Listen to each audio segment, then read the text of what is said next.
I got some deliveries, and this time it is from The Giants. If you remember, I featured The Giants for being the first ever Samgyupsal box in Cebu. And now they are introducing the first ever Samgyupsal for rent in Cebu by Chef Kim and Chef Jerica.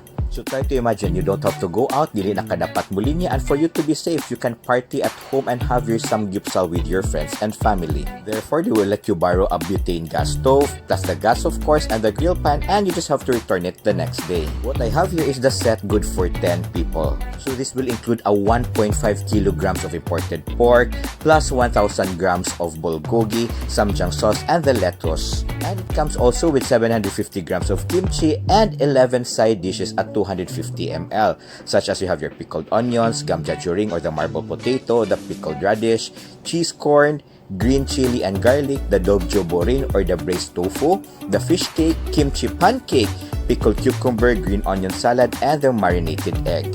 So yes, you can have all of this good for 10 packs for only 2,650. So that is roughly around 265 pesos per head. Pero trust me, kami, we are around 10. Wala yun din namo nahurot. And of course, na ay delivery fee sa paghatod ug sa pagkuha sa butane gas ug sa grill.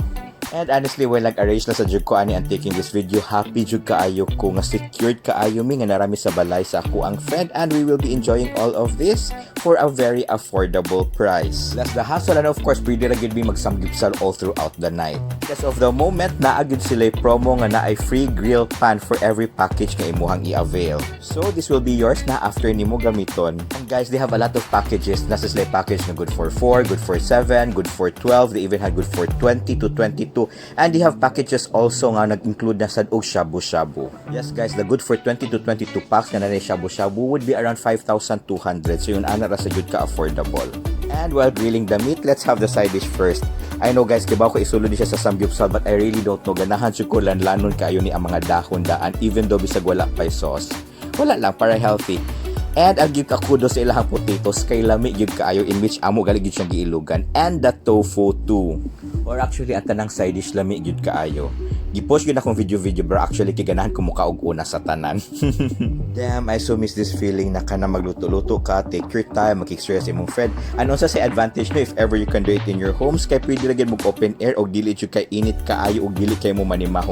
If ever naaman mo sulod sa restaurant. And if ever gali sa namoy lain gusto i-appeal o grill, pwede ra sa jud kaayo.